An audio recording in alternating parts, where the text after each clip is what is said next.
कर कर्पूरी कर पूरा छोड़ गद्दी धर उस तरह। एक समय पर दोस्तों ये ताना बिहार के तत्कालीन मुख्यमंत्री कर्पूरी ठाकुर को चिढ़ाने के लिए उनके विरोधी लगाया करते थे। और लगाते क्यों थे?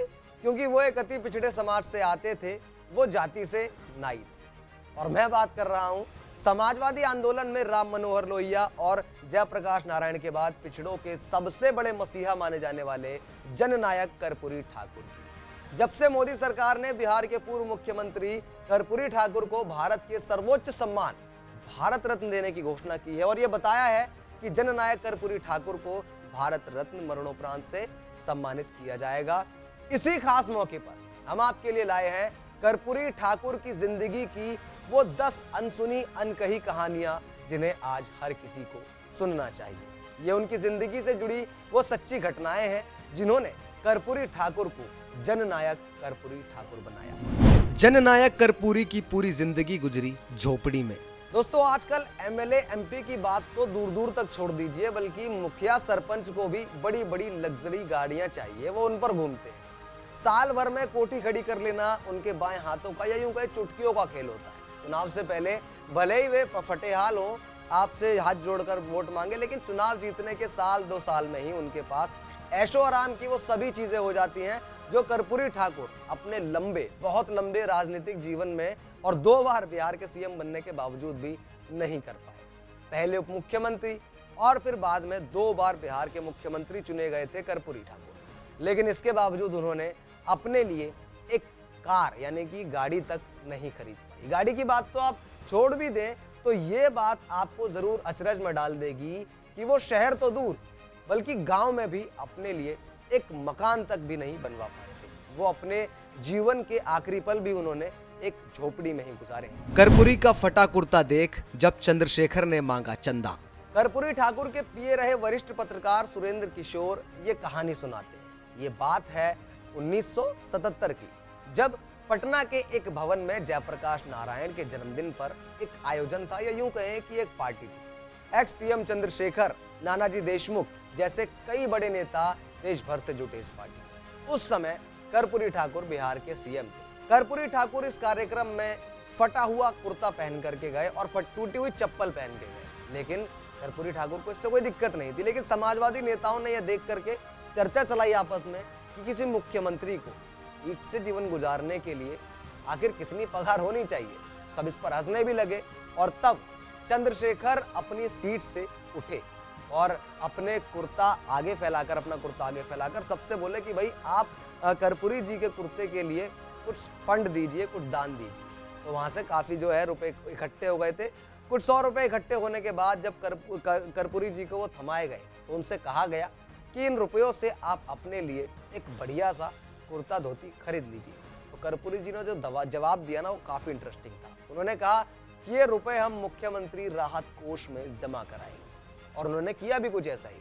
जो पैसे इकट्ठा हुए थे उनके कुर्ते के लिए उन्होंने मुख्यमंत्री राहत कोष में वो सब जमा करा दिए और अपने लिए कोई धोती नहीं खरीदी, कोई कुर्ता नहीं खरीदा। जब दोस्त का फटा कोट पहनकर कर्पूरी गए थे विदेश दौरे पर।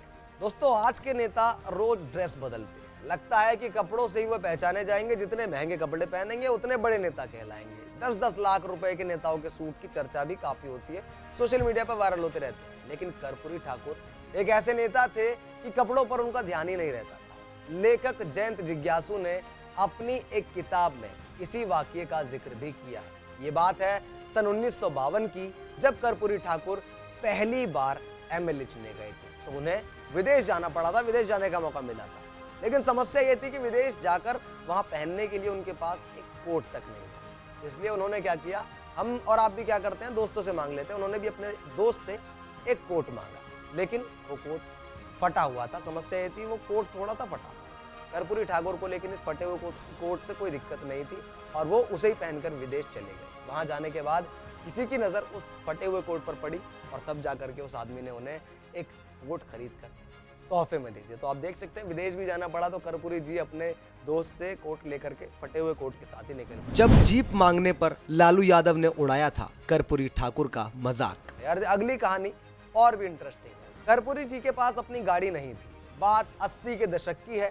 बिहार असेंबली में बैठक चल रही थी। उस समय जो कर्पूरी जी हैं वो असेंबली में विरोधी दल के नेता हुआ करते थे, सरकार में नहीं थे। उनको जोरों की भूख लगी और खाने के लिए वो घर जाने के लिए उनकी मजबूरी थी, तो घर जा रहे थे। उन्होंने क्या किया, एक कागज लिया और उसके एक पुर्जे पर लिखकर अपनी पार्टी के ही एमएलए या अपने दोस्त कह लें लालू यादव से थोड़ी देर के लिए उनकी जीप उधार मांगी। लेकिन लालू ने उस पर्चे पर जो लिखा ना, वो चौंकाने वाला था। उन्होंने लिखकर वापस उनको चौंका दिया। उसमें लिखा था कि उनकी जीप में पेट्रोल नहीं है, तेल नहीं है। 2 बार आप सीएम रहे हैं, आपने अपने लिए कार क्यों नहीं ले ली?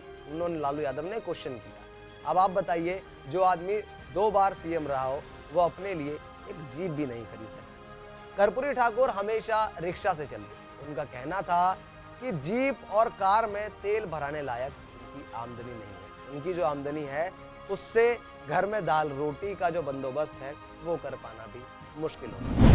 बेटे की बीमारी में सरकारी मदद लेने से मना कर दिया।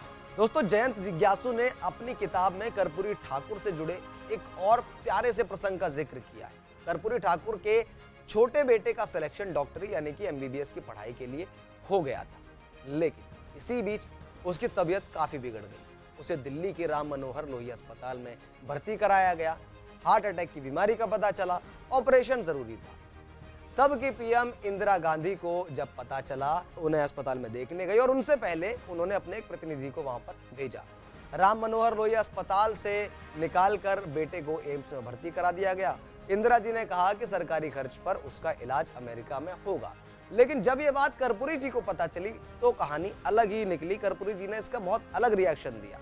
उन्होंने सरकारी खर्चे पर इलाज कराने से साफ मना कर दिया और कहा कि वो मर जाएंगे लेकिन बेटे का इलाज सरकारी खर्च से नहीं कराएंगे। बाद में जयप्रकाश नारायण जी ने पैसों का जो है बंदोबस्त कराया और न्यूजीलैंड भेजकर बच्चे का इलाज कराया। अपना घर तक नहीं बनवा सके थे कर्पूरी ठाकुर। कर्पूरी ठाकुर 2 बार मुख्यमंत्री रहे लेकिन ढंग का घर कभी नहीं बनवा सके। एक बार पीएम रहते चौधरी चरण सिंह जो है संजोगवश जो है कर्पूरी ठाकुर के घर पर आए।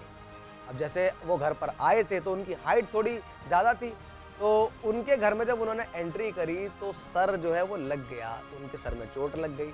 तो चौधरी चरण सिंह के सर में प्रवेश करते वक्त जो चोट लगी थी, उन्होंने उसका कोई ज्यादा खास जो है रिएक्शन नहीं दिया। उन्होंने सिर्फ पूछा कर्पूरी जी से कि दरवाजे को थोड़ा ऊंचा कर लीजिए। इसका जवाब कर्पूरी ठाकुर ने दिया और बहुत बढ़िया जवाब दिया। उन्होंने कहा कि जब तक बिहार के सभी गरीब गुरबों के घर नहीं बन जाते तब तक सिर्फ हमारा घर बन जाने से क्या ही हो जाएगा। जब बिहार सरकार पटना में एमएलएज के लिए अपना घर बनाने के लिए सस्ते दाम पर जमीन दे रही थी, तब लोगों ने कर्पूरी जी को सलाह दी कि वो अपने वहां पर जमीन खरीद लें, लेकिन कर्पूरी जी ने मना कर दिया। कुछ लोगों ने यह भी कहा कि भैया आप अपने लिए मत लो, अपने लिए ना सही, लेकिन बाल बच्चों के लिए तो कम से कम एक घर ले ही लो ताकि उनकी जो है सुविधा हो जाए। आप नहीं चाहते बट बच्चों के लिए थोड़ा सा फ्यूचर प्लानिंग आप कर सकते। लेकिन कर्पूरी ठाकुर ने साफ कह दिया था कि सब जो है अपने गांव में रहेंगे। कर्पूरी के निधन के बाद हेमवती नंदन बहुगुणा जब उनके गांव पहुंचे तो उनकी पुश्तैनी झोपड़ी देखकर वो रो पड़े थे। उनको इस बात से आश्चर्य हुआ था कि 1952 से लगातार जो आदमी एमएलए रहा हो, 2 बार मुख्यमंत्री बना हो, वह आदमी अपने लिए कहीं ढंग का एक मकान तक नहीं बनवा पाया था। जब निजी सचिव की जूठी थाली खुद उठाई। कर्पूरी ठाकुर कितने जमीन से जुड़े हुए नेता थे, वरिष्ठ पत्रकार सुरेंद्र किशोर एक और प्रसंग का जिक्र करते हुए बताते हैं जिसमें कर्पूरी ठाकुर की महानता का पता चलता है। सुरेंद्र किशोर जो कि साल 1972-73 के दौरान जो कर्पूरी ठाकुर थे उनके निजी सचिव रहे थे, उन्होंने बताया कि सन 1972 की बात है। कर्पूरी ठाकुर बिहार विधानसभा में प्रतिपक्ष के नेता हुआ करते थे। विधानसभा भवन स्थित अपने कक्ष के मुख्य टेबल यानी कि मेन टेबल पर उनके और कर्पूरी जी के लिए दोपहर का खाना आया। वह खाना खाकर पहले ही उठ गए, हाथ धोने की ओर वो जाने लगे। उन्होंने अपनी झूठी थाली जो है टेबल पर ही छोड़ दी थी। कर्पूरी जी ने जब अपना खाना खत्म किया यानी कि जब उन्होंने खाना खा लिया तो एक हाथ से अपनी और दूसरे हाथ से उनकी यानी अपने निजी सचिव की थाली जो है वो उठा ली और उसे उठाकर कमरे से बाहर रख दिया। कर्पूरी जी भी हाथ धोने के लिए चले गए। इस बीच सुरेंद्र किशोर वहां वापस आए। वहां पहले से एक आदमी बैठे हुए थे, प्रणव चटर्जी, और उन्होंने पूछा कि क्या आपको पता है कि आपकी थाली किसने उठाई है? तो उन्होंने जवाब दिया कि दुर्गा ने उठाई होगी। जो दुर्गा थी वो कैंटीन का एक स्टाफ था, उसका नाम था। तो बक्सर के पूर्व विधायक प्रणव जी ने कहा कि नहीं, आपकी थाली, आपकी झूठी थाली खुद कर्पूरी जी ने उठाई है और बाहर रखी है। तो इससे आप समझ सकते हैं कि नेता कितने जमीन से जुड़े हुए थे। अंग्रेजी की अनिवार्यता खत्म की थी कर्पूरी ने। कर्पूरी ठाकुर पर आरोप लगता है कि उन्होंने अंग्रेजी की अनिवार्यता खत्म कर दी थी। इससे बिहार की शिक्षा में जो है वो गिरावट आ गई थी। गिरावट का कारण ये बताया जाता है। लेकिन कर्पूरी ठाकुर का मानना था कि लड़कियां अंग्रेजी की वजह से फेल हो जाती थी और इससे उनकी शादी नहीं हो पाती थी, उनकी शादी की उम्र निकल जाती थी और समाज में ये बड़ी जो है समस्या बन गई थी। समाज की इस पीड़ा को कर्पूरी ठाकुर ने महसूस किया, एकदम पास से महसूस किया और अंग्रेजी की अनिवार्यता खत्म कर दी। लेकिन वह अंग्रेजी के विरोध में नहीं थे, उन्होंने ये कदम समाज की भलाई के लिए उठाया था। लेकिन कुछ लोग आज भी उन्हें इसके लिए क्रिटिसाइज करते हैं। जब पुलिस हिरासत में मरे इंसान को सीएम कर्पूरी ठाकुर ने दी थी मुखाग्नि। कर्पूरी ठाकुर कितने क्रांतिकारी मिजाज के थे, इसको समझने के लिए यह उदाहरण काफी है जो हम आपको बताने वाले हैं। साल 1977 की बात है, जब वे मुख्यमंत्री थे तो पुलिस हिरासत में नगर निगम के एक सफाई कर्मचारी जिसका नाम ठकैत डोम था, उसकी पुलिस हिरासत में मौत हो जाती है। उन्होंने उनकी मौत का जिम्मेदार पुलिस को माना था। अंतिम संस्कार में खुद सीएम जो है वो शामिल हुए थे। इतना ही नहीं बल्कि ठकैता डोम को उन्होंने अपने बेटे की तरह माना, बेटे की तरह मानते हुए मुखाग्नि भी दी थी। गरीब परिवार में जन्म, मुफलिसी में हुई थी मौत। दोस्तों 24 जनवरी 1924 को बिहार के समस्तीपुर जिला के पिथौजिया नाम, जिसका जो अब नाम है वो कर्पूरी ग्राम हो गया है, वहां के निवासी गोकुल ठाकुर और उनकी पत्नी रामदुलारी देवी के घर कर्पूरी ठाकुर का जन्म हुआ था। उनके पिता गोकुल ठाकुर जो है वो नाई का काम करते थे। कर्पूरी जी भारत छोड़ो आंदोलन के समय 26 महीने तक जेल में रहे थे। उनकी सादगी की कहानी सुनकर आज भी संवेदनशील लोगों की आंखें डबडबा जाती हैं। पढ़ाई के समय से ही कर्पूरी ठाकुर आजादी की लड़ाई में अंग्रेजों के खिलाफ भिड़ गए थे। 2 साल तक अंग्रेजों ने उनको जेल में बंद करके रखा था। भारत छोड़ो आंदोलन में शामिल होने के लिए कर्पूरी ठाकुर ने बीए की पढ़ाई को बीच में ही छोड़ दिया था। जेल से बाहर आने के बाद उन्होंने असली जो है समाज सेवा शुरू करी। बाद में उन्होंने समाज सेवा और गरीब गुरबों को आगे बढ़ाने के काम में वो जुट गए।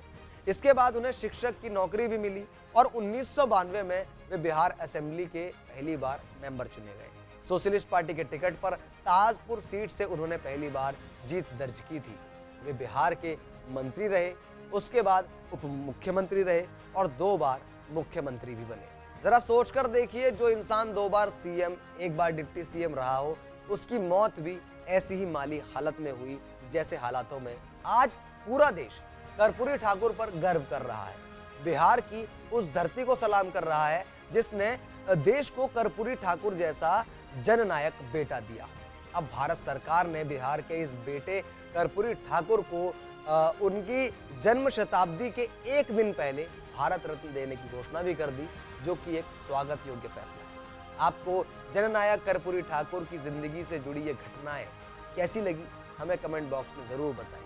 और साथ ही अगर कर्पूरी ठाकुर के संघर्ष भरे जीवन से आपने कुछ सीखा हो तो वीडियो को लाइक जरूर कीजिए और इसी तरह की तमाम खबरों से रूबरू रहने के लिए सब्सक्राइब जरूर कीजिए आर्य न्यूज़ को। धन्यवाद।